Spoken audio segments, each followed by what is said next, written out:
इस बार कहानी सिर्फ खामोशी नहीं, बगावत लिख रही है। इस बार अहाना चुप रहने वालों में से नहीं है।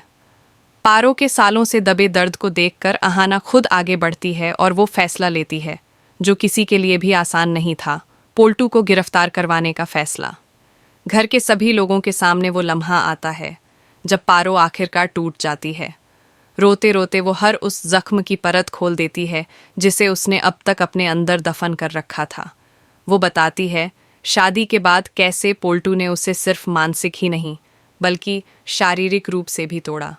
बंद कमरों में मारपीट, बार बार उसकी इज्जत कुचली गई और एक बेटी की माँ बनने के बाद भी उसे कभी सम्मान नहीं मिला।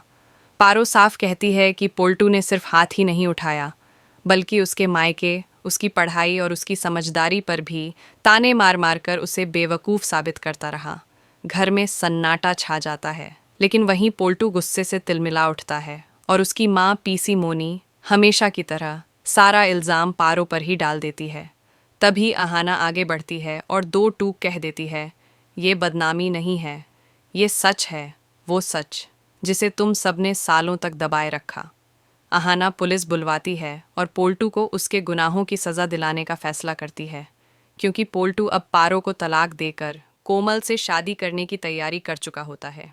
अहाना जानती है अगर ये शादी हुई तो एक और लड़की की ज़िंदगी बर्बाद हो जाएगी, इसलिए तलाक से पहले ही पोल्टू गिरफ्तार होता है और जेल भेज दिया जाता है। जेल जाते ही पीसी मोनी बौखला जाती है। वो किसी भी हाल में अपने बेटे को बाहर निकालना चाहती है, लेकिन अहाना साफ कह देती है जब तक पारो को यकीन नहीं हो जाएगा कि पोल्टू सच में बदल चुका है, मैं कोई मदद नहीं करूंगी। यहीं से कहानी लेती है सबसे खतरनाक मोड़। पीसी मोनी अपनी ही पोती को किडनैप करवा लेती है और पारो को धमकी देती है, बेटी चाहिए तो पोल्टू को जेल से बाहर निकलवाओ। मजबूर होकर पारो झुकती है, पोल्टू छूट जाता है, तलाक होता है और बेटी की कस्टडी का मामला कोर्ट तक पहुंच जाता है। कोर्ट में पोल्टू दावा करता है कि पारो बेटी को संभाल नहीं पाएगी। तभी अहाना जज से गुहार लगाती है, दोनों को 6 महीने साथ रहने का आदेश दिया जाए। अब इन्हीं 6 महीनों में अहाना ऐसा खेल खेलने वाली है कि पोल्टू को पूरी तरह बदलने पर मजबूर होना पड़ेगा, या फिर उसका असली चेहरा सबके सामने आ जाएगा। लेकिन कहानी यहीं नहीं रुकती। ऑफिस में भी अहाना एक नई जंग छेड़ देती है। बिना बताए सरप्राइज इंस्पेक्शन के लिए एक प्रोजेक्ट साइट पर पहुंचती है, जहां उसे फंड्स की हेरा फेरी और कमीशन का पुख्ता सबूत मिल जाता है। वो सब कुछ रिपोर्ट में लिखने का फैसला करती है, लेकिन वहीं उसे पहली धमकी मिलती है।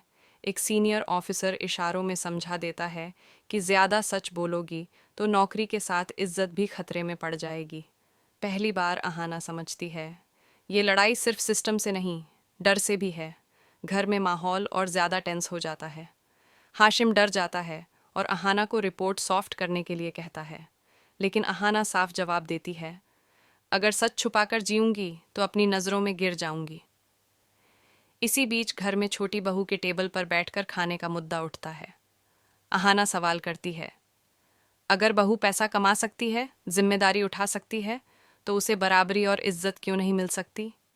कोई जवाब नहीं देता। बुजुर्गों की खामोशी बता देती है, ये जंग अब पूरे घर के पुराने उसूलों के खिलाफ है। दूसरी तरफ मंजरी अपने डिवोर्स केस में साफ कर देती है कि वो अब सिर्फ अपनी नहीं, अपनी बेटी के भविष्य की भी लड़ाई लड़ेगी। और अहाना चुपचाप उसका साथ देने का फैसला कर लेती है। एपिसोड के आखिरी पलों में अहाना अपनी रिपोर्ट पर साइन कर देती है, लेकिन ऑफिस से निकलते ही उसे एहसास होता है कोई उसका पीछा कर रहा है। कैमरा उसके चेहरे पर झूम करता है, जहां डर और हिम्मत दोनों साथ नजर आते हैं।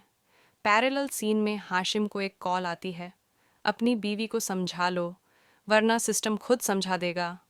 इसी सस्पेंस के साथ एपिसोड खत्म होता है। सवाल बस एक है, अहाना अपनी ईमानदारी की कीमत क्या चुकाएगी? सिर्फ नौकरी या उससे कहीं ज़्यादा?